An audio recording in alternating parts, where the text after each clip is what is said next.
এই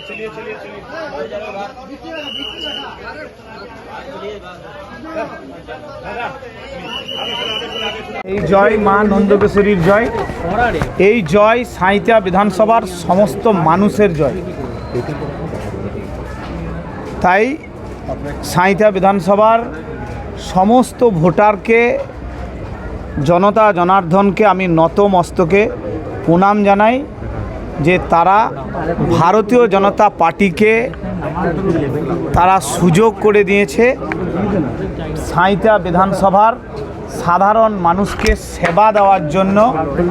তারা একটা সুযোগ ভারতীয় জনতা পার্টিকে দিয়েছে।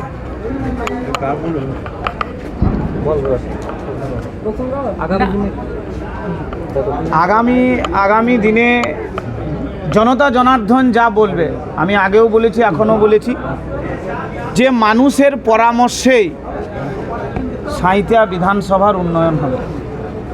মানুষ যা বলবে, প্রত্যেকটা মানুষের কাছে যেমন দরজায় দরজায় আশীর্বাদ নিয়েছি, যেমন দরজায় দরজায় আমরা ভোট চেয়েছি, আমাদেরকে সেবা করার সুযোগ দিন, ঠিক তেমনই পাড়ায় পাড়ায় গ্রামে গ্রামে মানুষের কি চাই, মানুষ কি চাইছে সেটা আমরা শুনব, আর সেই বিষয়েই বিধানসভার উন্নয়ন হবে।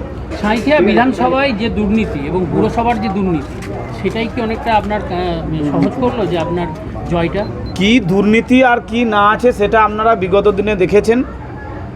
গোটা ভারতবর্ষে হিন্দু সনাতনী সংস্কৃতিকে যেভাবে ভেঙে দিয়েছে, সেই হিন্দু সনাতনী সংস্কৃতি মানুষের আবেগ একটা কাজ করেছে। সবচেয়ে বড় ব্যাপার, জাতি ধর্ম বর্ণ নির্বিশেষে মানুষের শিক্ষা এবং চিকিৎসা ব্যবস্থা যেভাবে শেষ জায়গায় পৌঁছে গেছে, তাই মানুষ জাতি ধর্ম বর্ণ নির্বিশেষে সব মানুষ প্রকৃত উন্নয়ন চাইছে।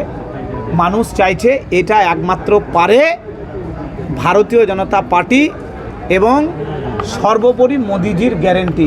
তাই ডাবল ইঞ্জিন সরকার পশ্চিমবঙ্গের মানুষ চেয়েছে, ব্যতিক্রমী সাঁইথিয়া বিধানসভার মানুষ নয়। তাই সাঁইথিয়া বিধানসভার মানুষ সবচেয়ে বেশি উন্নত মানের মাথা তারা বুঝে নিয়েছে যে সাঁইথিয়ায় কোন দলকে রাখলে প্রকৃত উন্নয়ন হবে। কত ভোটে জয়লাভ হলো? 10,306। আর বিধানসভার সাধারণ মানুষের আর নাই কোনো ভয়, এটা জেনে রাখুন। আচ্ছা, তৃণমূলের যারা কাউন্টিং এজেন্ট ছিলেন, তৃণমূলের যারা কাউন্টিং এজেন্ট ছিলেন তারা নাকি ভয়ে সাঁইথিয়া ফিরতে পারছেন না।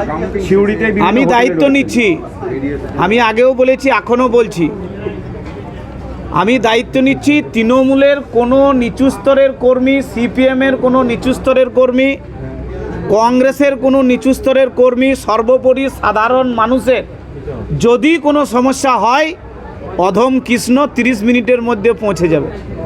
উঁচু স্তরের কর্মীদের কি তাহলে সমস্যা হবে? কোনো স্তরের কর্মীদের কোনো সমস্যা হবে না। সাধারণ মানুষ থেকে আরম্ভ করে কোনো মানুষের কোনো সমস্যা হবে না। আমি আগেও বলেছি এখনও বলছি যে সাধারণ মানুষের নিরাপত্তা দেওয়ার দায়িত্ব সবচেয়ে বেশি এই অধম কৃষ্ণর থাকবে। ঠিক আছে।